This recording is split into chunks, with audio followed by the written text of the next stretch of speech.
Bank charges on deposits and withdrawals take effect April 1st.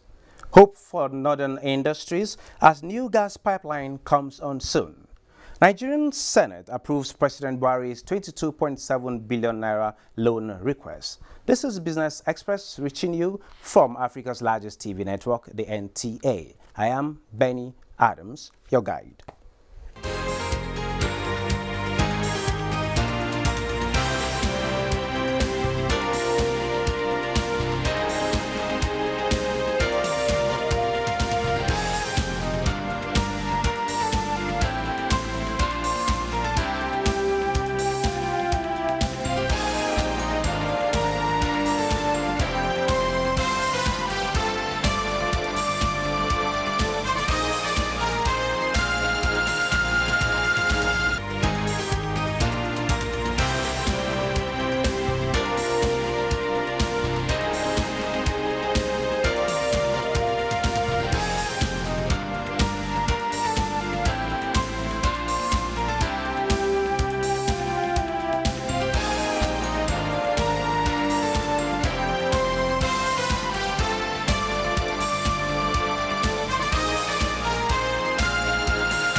The nationwide implementation of the Central Bank of Nigeria (CBN's) cashless policy on deposits and withdrawals above 500,000 naira will take effect nationwide from April 1st.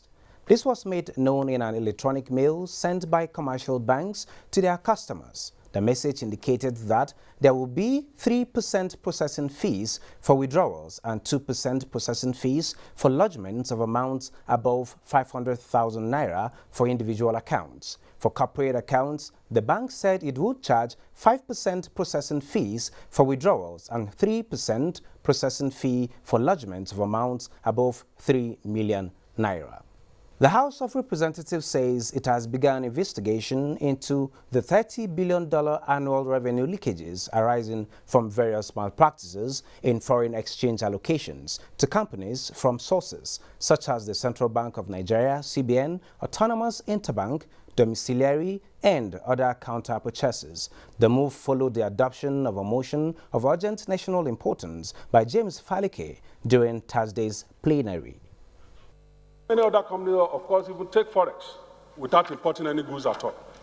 And we are losing. Using well-intended government economic policies to shortchange the Nigerian economy. Mr. Speaker, I want to say that this is something that must not be accepted. Have to block all leakages possible. There are two types of leakages. There's the negligence-based leakages, but there's also leakages based on acts of deliberate acts or fraud, which is obviously more egregious. And these are the areas that I believe that your committee and banking will be looking into. The Senate has approved the $22.7 billion loan requested by President Muhammadu Buhari after a heated debate that ended up in a closed-door session. The lawmakers, after a closed-door session which lasted about 45 minutes, approved the two-item recommendation of the Committee on Local and Foreign Loans. President of the Senate, Ahmad Lawan, said the loan would be used for projects that would improve the lives of Nigerians. We're going to follow very strictly how these funds are applied by the executive arm of government. Each of the items contained in this document are projectized. Whatever revenue is generated from these infrastructural projects is escrowed.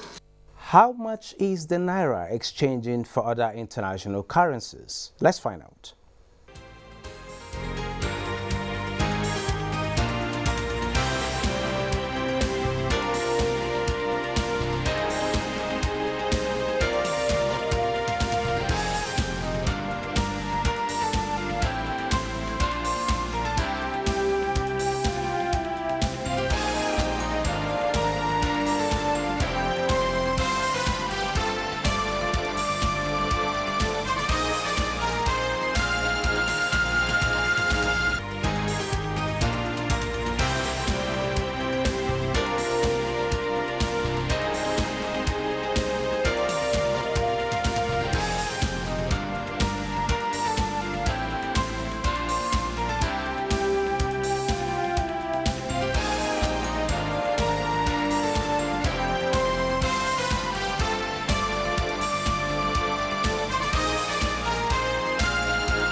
In view of market developments and following OPEC's 178th extraordinary meeting in Vienna, the heads of delegation of the OPEC conference held further consultations and decided to recommend to OPEC Plus extending duration of the proposed 1.5 million barrel per day additional adjustment until the end of 2020 instead of 30th of June 2020. Lydia Sampson has more. The consultations, monitoring and constant review undertaking of current market conditions, OPEC Secretary General says, demonstrate the strong commitment of OPEC member countries to work together to restore oil market stability. Under the Declaration of Cooperation, members are determined to jointly rise to meet the current pressing challenge. يسعدني أن أرحب بكم في فيينا. On behalf of the heads of delegation and the OPEC Secretariat, it is my pleasure to welcome you all to Vienna for the 178th meeting of the OPEC Conference. On behalf of OPEC, we wish you every success in your highly demanding position, and we all look forward to closely working with you.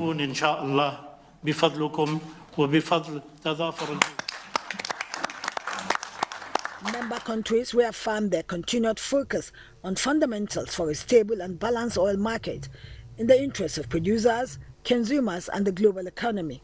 OPEC in a statement says member countries are resolute and committed to being dependable and reliable suppliers of crude and products to global markets. Meanwhile, OPEC Plus is meeting today to finalize outcome.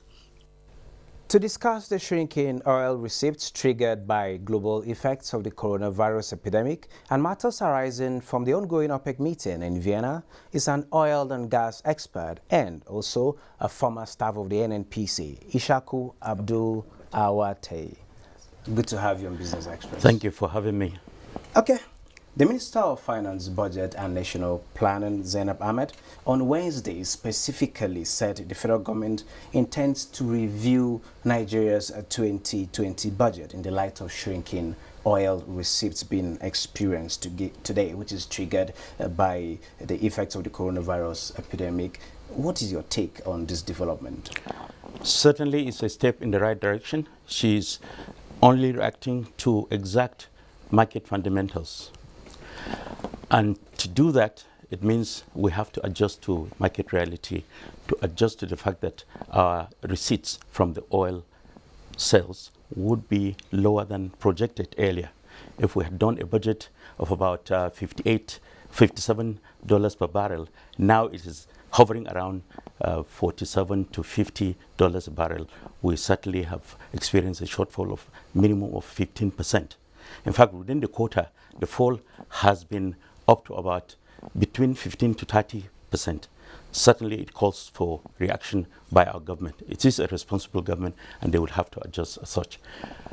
However, my take about this development is the fact that we have for too long relied on one source of revenue. The country should diversify. This is a wake-up call on all of us to adjust our ways of doing business. And it also means whatever shocks happens out there, we are not exempted. Exactly. We should be more resilient if we are diversified.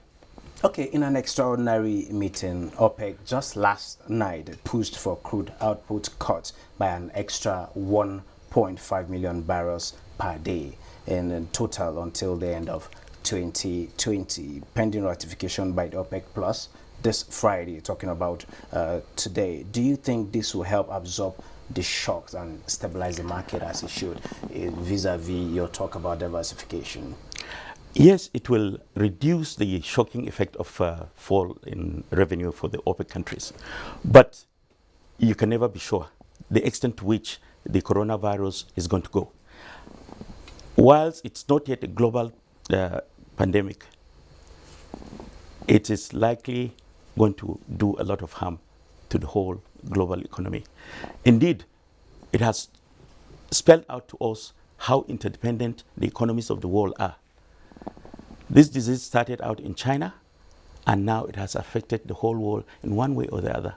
It is affecting the supply of parts for many machineries around the world. And therefore, if you don't have your supplies, you cannot produce. Once you don't produce, it means there will be lay off of many workers around the world, not just in Nigeria, the United States, the OECD country, and OECD countries and non-OECD countries. It's going to affect everybody. So we again have to follow what the government says, that we should diversify our economy from oil to non-oil sector, especially agriculture. Agriculture is the simplest thing Nigeria can do because we've got all the competitive advantage that is required to be a major supplier of food to ourselves and to the neighboring countries and indeed the whole world. We've got good weather, good soil, and all the attendant strategic. Okay, with good weather and good soil, we have the advantage of diversifying our economy, particularly through agriculture and other non-oil segments of the economy. Yes. What exactly do you think we should do to harness all of this, to meet up with this pending shock around? Yes, government should take the lead. Government has been doing that. Government has been supporting agriculture, but they should do more. They should, for instance, consider reorganizing the ways and means by which funds are disbursed to farmers. Access to funding in this country is still difficult. Bank of Agriculture still charges around 12.5%. Instead of single digits? Instead of single digit. Bank of Agriculture does 12.5% to about 14%. Bank of Industries does 12.5% and minimum of 10. So government should kindly look into this and reorganize the policies of these banks. Okay, well, others at some point have suggested the use of technology to make it easier, and within a short period of time, you get value for investment in agriculture. Do you share the same views? Oh, definitely. The role of technology in agriculture cannot be overemphasized. It is very important, and is the way to go. You can, for instance, do aquaponics, aquaculture. You supply water to plants in a dripping manner, not in a surplus manner.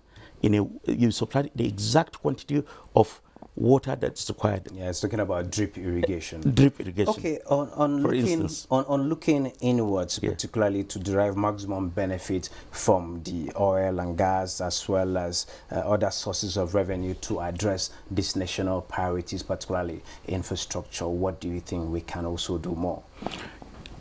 You know, for a long time now, Nigeria should have diversified the use of oil.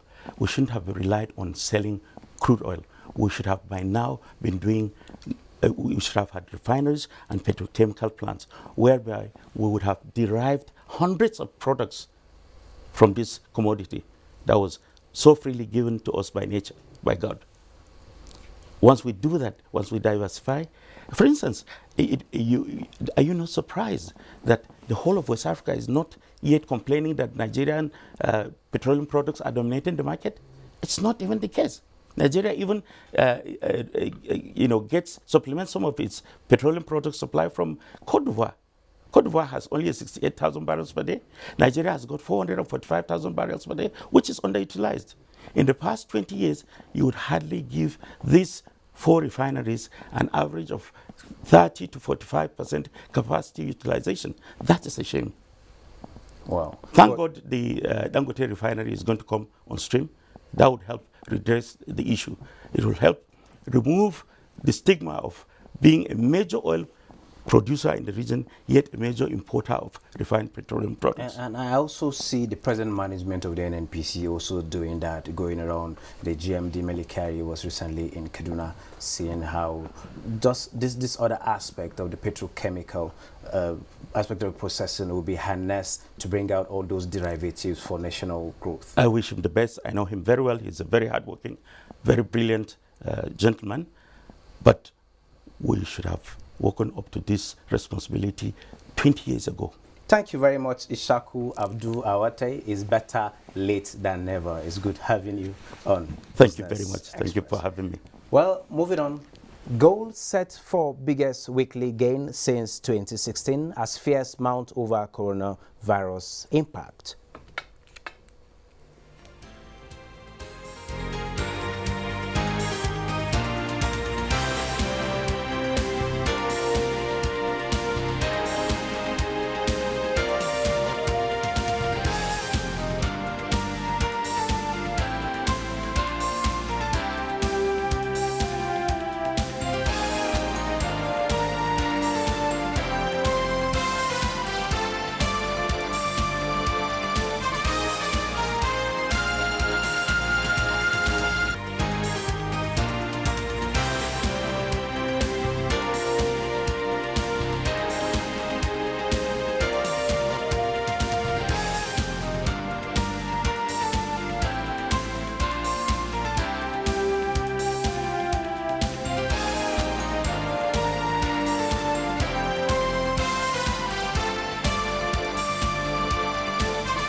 The Nigerian National Petroleum Corporation (NNPC) says the Ajaokuta-Kaduna-Kano gas pipeline, designed to move gas to power industries in the north, will be inaugurated in the second quarter of the year. Group Managing Director NNPC Mele Kyari, who stated this in Kaduna, noted that upon completion, the gas project would power most of the maritime textile industries in Kaduna and Kano states, thereby reviving and creating job opportunities for unemployed Nigerians.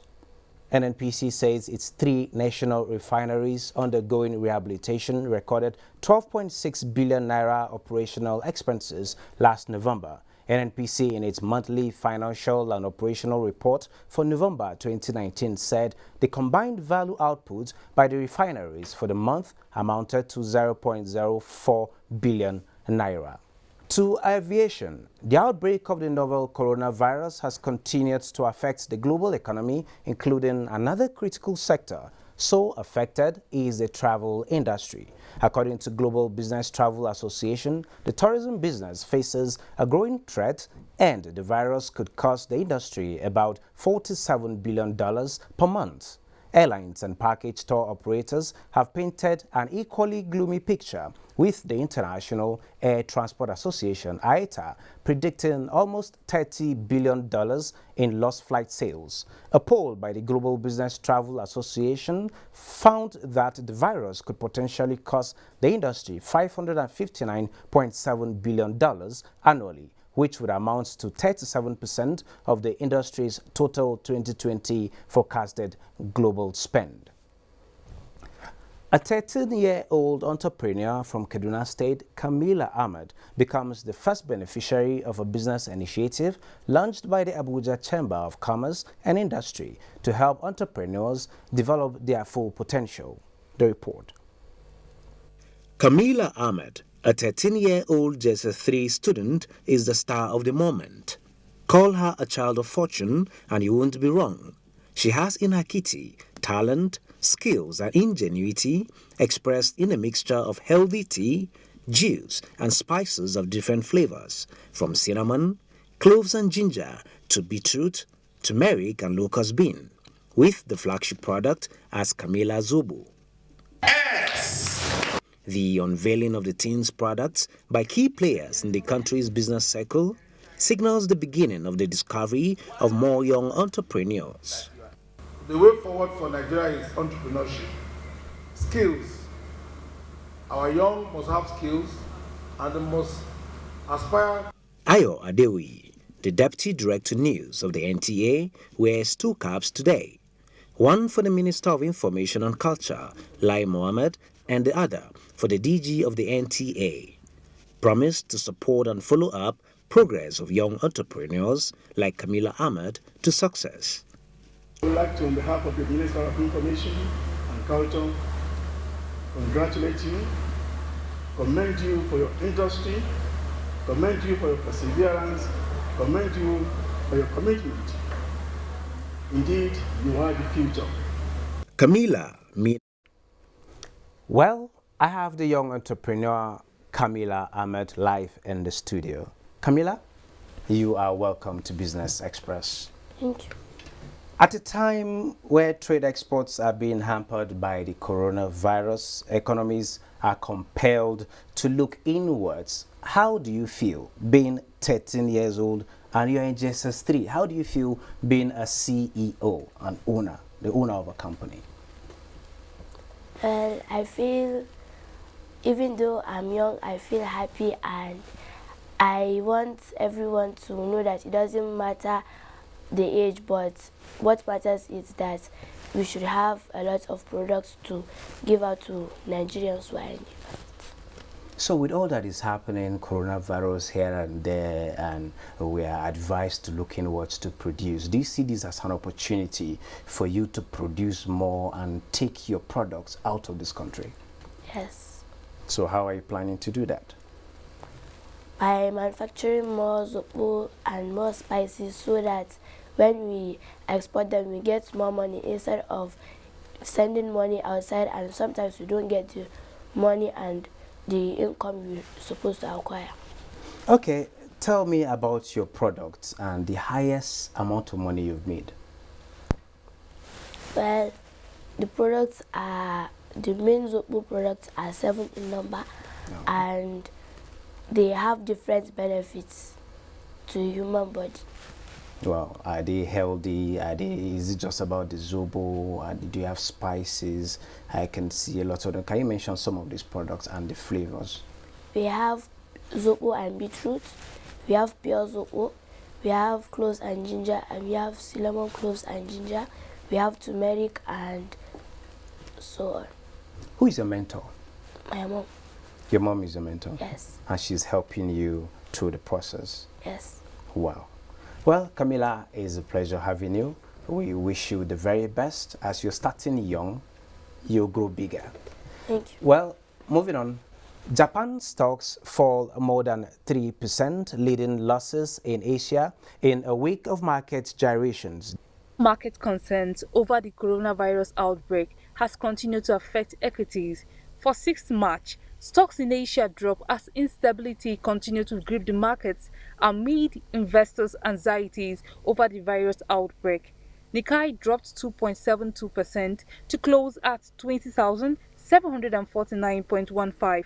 Hang Seng Index slipped more than 2% as of its final hour of trading. Shanghai Composite also decreased by 1.21% to 3,034.51. Futures on the Wall Street in United States head towards the end of a turbulent trading week. Dow Jones depreciated by 3.58%, S&P 500 3.39%, and Nasdaq 3.10%. European stocks also experienced a fall in its trading session. DAX dropped 1.94%, FTSE 100 1.38%, and CAC 40 2.12%. In Africa, the market traded positively in most of its deals.